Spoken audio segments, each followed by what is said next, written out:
Where do we use stories? What's your name? Dacia. Dacia. Yeah. Where do we use them?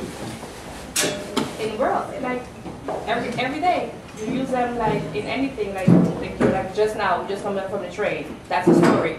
Traveling. Beautiful. Getting from one place to another, right? Yeah. Okay, nice.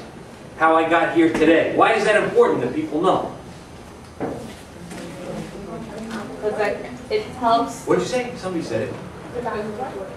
Say again? You're important. That's good. That's good. I like that. You're very important. And some persons might not know how to use the train, so that could give them like a reference. Yeah, there you go. You know how to get around. Yeah. You know how to get around. You're a New Yorker. Automatically, you go up in everyone's estimation. Right? What else? Where else do you use stories? What's your name? Your life is basically a story. Great, Rakima. What do you mean? Rakima said your life is a story. So what do you mean? How is that important? Because every day new things happen. Yeah. And what do you do with those new things that happen? Share it. Why? You learn from it. And why is it important to share your life and your story? What's your name? Pass it down to the younger generation, and they will know about you.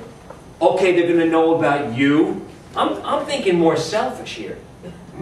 How does knowing how to tell you guys are great. You guys are thinking about, well, I want people to know about me and pass on my wisdom and pass on what I have learned to the next generation. I'm thinking selfish right now. Why is telling a good story good for me? Because you can learn from it. You can learn from it, right? Okay. So I'm going to say something now like when I was your age. All right, I had two things on my mind. I want to get paid, and I want to get... This is what I'm saying. This is what I'm saying. Now here's the thing. Here's the thing. In order to get paid, and the other thing, you got to have a good rap, right? You got to have a good story. You want to go in and get a job? First thing, I guarantee you, somebody's going to ask you is, what's your story? How do you answer that? Who's got dreams here? Who's got dreams? I love that. Beautiful. You guys are high school of... Hospitality and tourism. Love it. Love it. We were just talking about this with my friend Kristen. By the way, Kristen brought me here. Kristen, I forgot. I jumped the gun. You were supposed to say, hey, who I am. No, this is perfect. Keep going. All right. I'm just a guy. I'm a guy who's coming from Washington Heights to hang with you today. Okay? But I make my living telling stories. So it's really critical for me to know how to try to tell a good story. What does every story have? Every single story. 3 things. Plot. I love that. You guys are way ahead of me. I was thinking simpler than that. What's your name? Lesson. Lesson. Say again? Christina. Christina. Yeah, so what does it have? A lesson. Okay, lesson. Or a Like something you moral. learned. A lesson or a moral. Well, moral. Very advanced group. Characters, great. These are all things I wasn't even thinking of. I'm thinking of like real basic. That's a 3 conflict. Word. Conflict. Words. Great. Stories with words are good. But we don't always need words, do we? Beginning. What's your name? Aisha. You're not an end. Beginning, middle, and an end. Yeah. Right? What's your name? Tahara. Tahara. Yeah? What did you say? Theme? Love it. You guys are very advanced. I'm gonna stick with beginning, middle, and end right now for a second. Okay? Tell me your name one more time. Aisha. Aisha. What's your dream? Like my dream. Your big dream. To like be filthy rich. Yeah. I love that. Filthy rich. I want you guys to be rich. I want every single one of you to be rich. And doing what you love to get rich. That is my dream for you. When you're happy, the world's a better place. I'm happy. Aisha, how are you going to get there? How are you going to get rich? Well, I gotta go to school, like finish high school, go to college, do like career school, and then go to my career, and then get filthy rich. Good. Pick your career. Pick your career. What's going to get you that money? Broadcast journalism. I love it. Guess who I am? I am the guy who's going to hire you to be a broadcast journalist. Come in for an interview. Come here. Come here.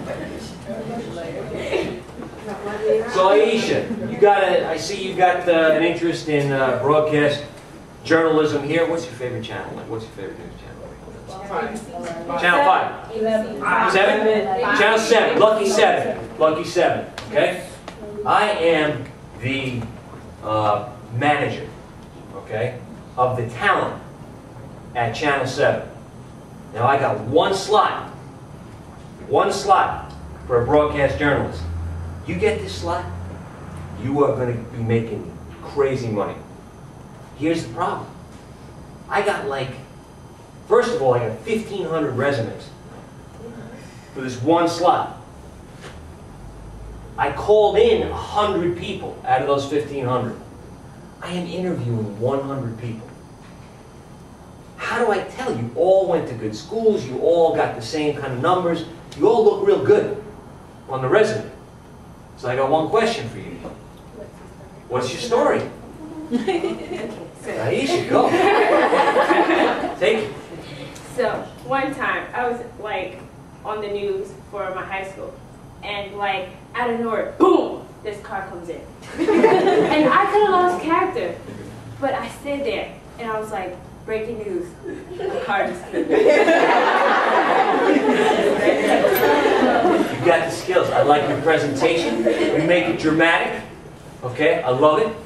I know you stand your ground to a car, which is kind of interesting. You're not going to be afraid, right?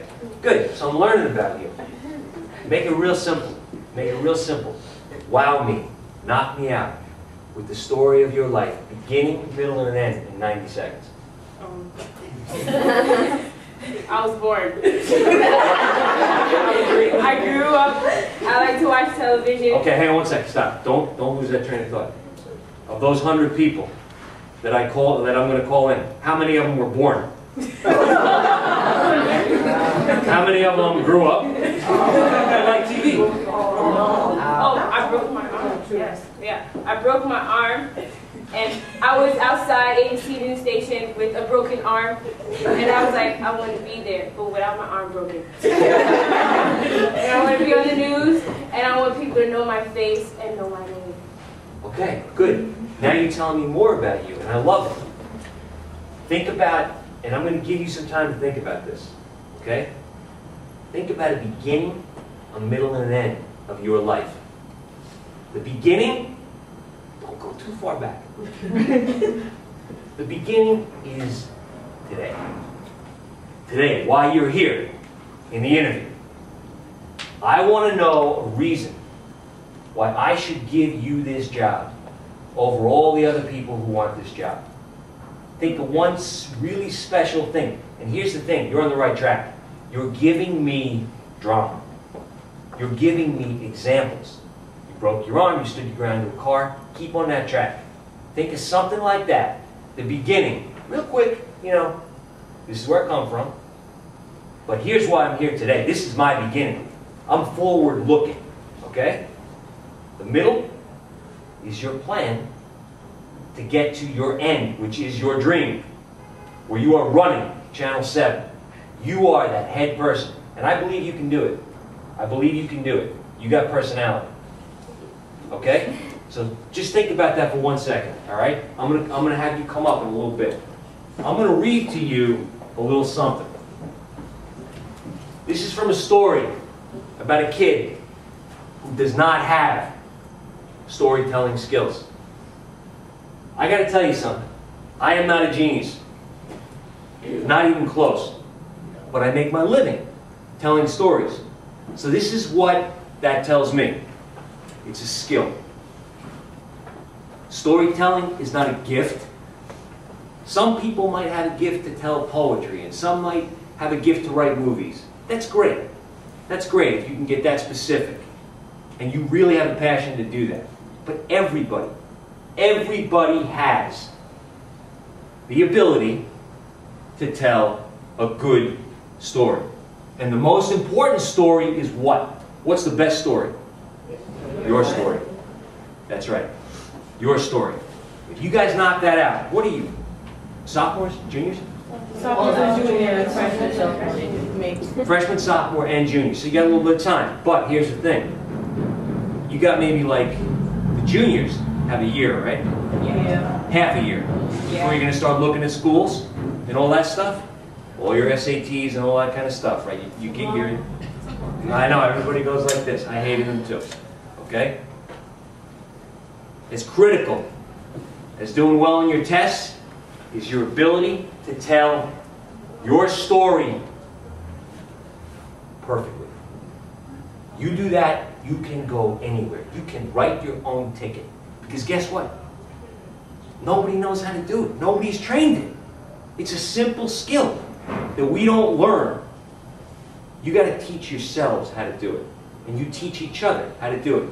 That simple skill, beginning, middle, and end of your life. This kid that I'm going to read to you, this little scene from right now, his name is Mac.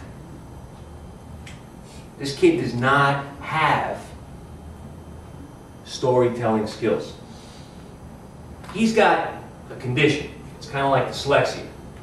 So he's scared of storytelling. He's scared of books. He's scared of reading. He's scared of writing. So what does he do? He shuts himself out. He's quiet. He's a loner. He doesn't want to engage people and pick up things from them to put into his own story. He's like, I'm afraid of that kind of thing. I'm going to be on my own, take care of me, and do my own thing. He dropped out of school. He's really cutting himself off. He's really good, though, in one area of his life. He's gifted with dogs. How many of you like pit bulls? Beautiful. I love it. They are the best dogs, right? Yes. Some people say no, and I bet I know why. Right? Because you've seen bad things happen, and you've seen... Say again? I said, one time I was in the Caribbean, and I hit the dog because he kept coming at me because I was scared and I was little. And he jumped on me, and he scratched me in my head and behind my ears. So. The dog came after you. Yeah. Because you were defending yourself. He was bothering you, you hit him, and he came after you. Right. That happens. But here's what I'm going to say to you. It doesn't matter if it's a little Yorkie or if it's a pit bull, a teacup, whatever it is. If you train a dog, if you teach a dog to be mean, he's going to be mean. That's it. It doesn't matter what kind of breed it is.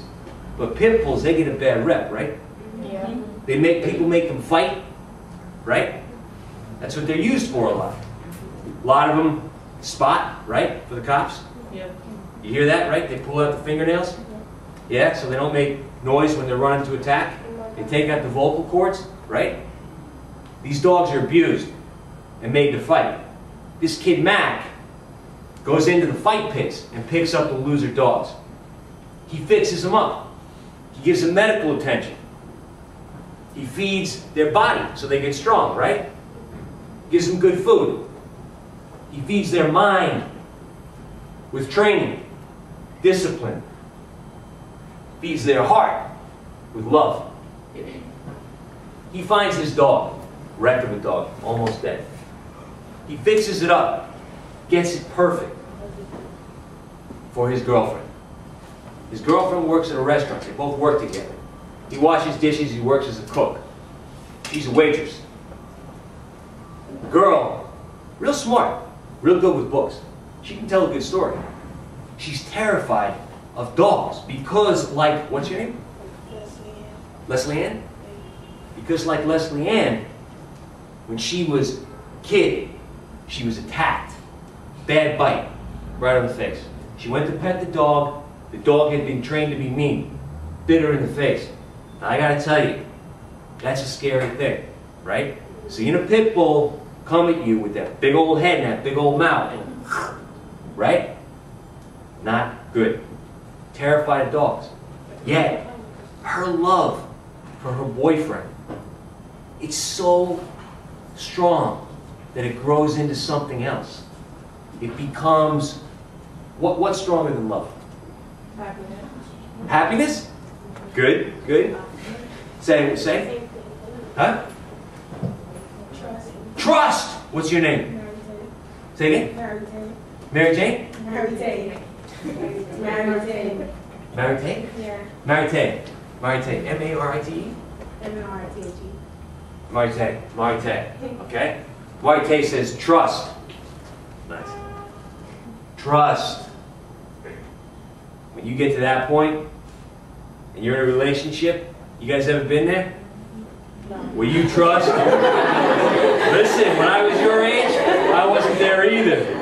I wasn't there. I'm 46. I'm married 16 years. Okay? So what is that? 30 I got married, right? Math. I trust my wife.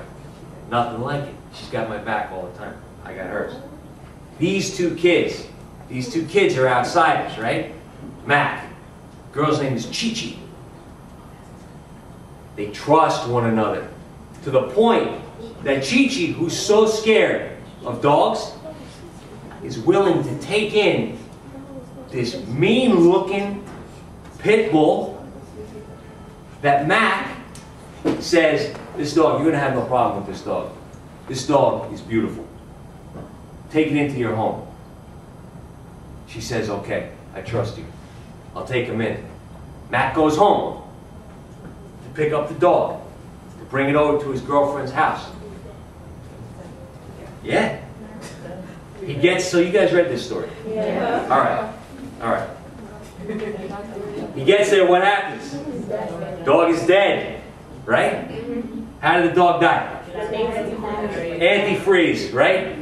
Can you imagine that? Being poisoned like that, how painful that is? How would you feel if somebody poisoned, fooled the person that you loved, or your dog, or whoever it is? What would you, what? You get mad, right? Let me read this to you. Let me read this to you. Tell me if this is how it sounded when you read it. This is Mac. You know this story a little bit. I don't understand killing. How can it be that killing is natural? That it has to happen? And it does have to happen. It really does now. This time, this noise that I hear in my head, it's like this static noise. It doesn't pounce, but that doesn't mean that it isn't strong. It's the strongest yet. It's just taking its time to build itself pure. It's creeping in like this growing itch to the back of my eyes, until I feel like my fingernails are digging in hard and my eyes are going to leak their jelly. I don't know how long this goes on. I'm sitting there and like the dead dog is in my lap. The inside of my head is lighting up. It's like this fever, right? It's taking me from mourning to mad. Actually, no, this is not mad, what I'm feeling now. This is madness. I can't hear anymore. It's just that static noise, right? It's like that tornado with ambitions. Bitter that it wasn't born, a hurricane. Outside the window, the sheets, they're blowing like horizontal. This dark gray one, it like takes off from the dry line and goes off like the reaper, starved for a fresh soul. Dog's body slides out of my lap. After a second, she gets still, but her legs, they're all wrong. It's like they're twisted up, like they could never be in life. Her head, it's like she's looking back over her shoulder, too far, too hard. Her eyes.